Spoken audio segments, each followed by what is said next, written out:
네, 홍동백서. 붉은색 음식은 동쪽에, 흰색 음식은 서쪽에 놓는다. 조율 이시, 대추, 밤, 배, 감 순서로 올린다. 이 밖에도 두동미서, 좌포우회, 어동육서, 차례상을 말할 때 빠짐없이 등장하는 표현들입니다. 그런데 이런 용어들은 과연 어디에서 비롯됐을까? 그리고 역사적 근거가 있는 걸까? 팩트체크팀이 사료와 연구자들을 통해서 확인을 해봤습니다.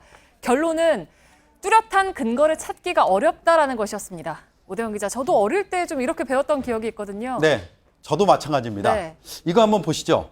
한 출판사가 낸 초등학교 1학년 참고서입니다. 홍동백서를 제사상의 규칙이라고 설명을 하고 있습니다. 또 다른 학습서에서도 차례상의 규칙으로 홍동백서를 나타내고 있습니다. 네.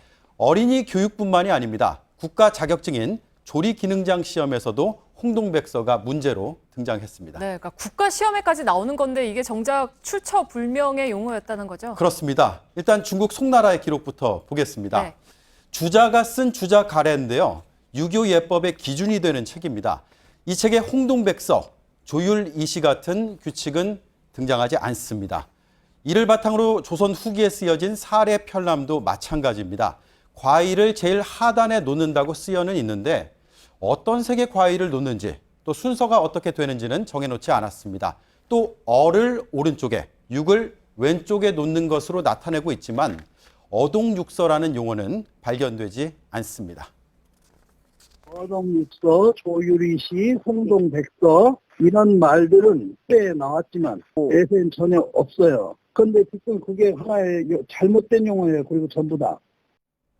네, 차례상이 유교 문화에서 비롯된 건데 정작 그 유교와 관련된 사료에서는 그 용어에 대한 뭐 규칙이나 이런 것들이 정확히 설명이 되어 있지 않는 거군요. 그렇습니다. 제가 말씀드린 주자가래나 사례편람에서 말하는 핵심은 뭐냐면 네. 정성을 다하되 간소화하자라는 것입니다. 네. 조선시대 성리학자의 책에서도 같은 맥락이 나옵니다. 퇴계이황, 퇴계문집에서 음식의 종류는 옛날과 지금이 다르기 때문에 예전과 똑같이 할 수 없다고 말했습니다. 시대에 따라 다를 수 있다는 겁니다. 율곡이 경몽요결에서 제사는 사랑과 공경으로 정성을 다하는 것을 위주로 할 뿐이다. 가산의 규모, 그러니까 집안의 형편에 따라서 하라고 적었습니다. 형식보다 예와 정성을 본질로 본 겁니다. 네, 그러면 홍동백서, 조율이시 같은 용어는 대체 언제 어디서 시작이 된 겁니까? 정확한 기원은 파악이 안 되고요. 구존으로 전해졌을 것으로 추정은 되고 있습니다.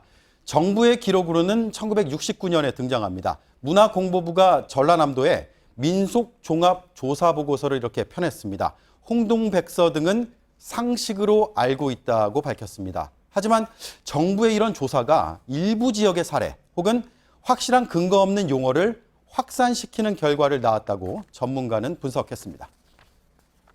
조사를 할 때에 혹시 이런 홍동백서가 있습니까? 조율이시가 있습니까? 라고 이제 가서 실제 여쭤보면 실제 그때는 그런 것을 잘 모르고 있다 하더라도 그런 게 있나 보다 라고 생각하고 그것이 하나 이제 문화적 전통인 것처럼 이제 일반화되어 오는 과정이 있었고요.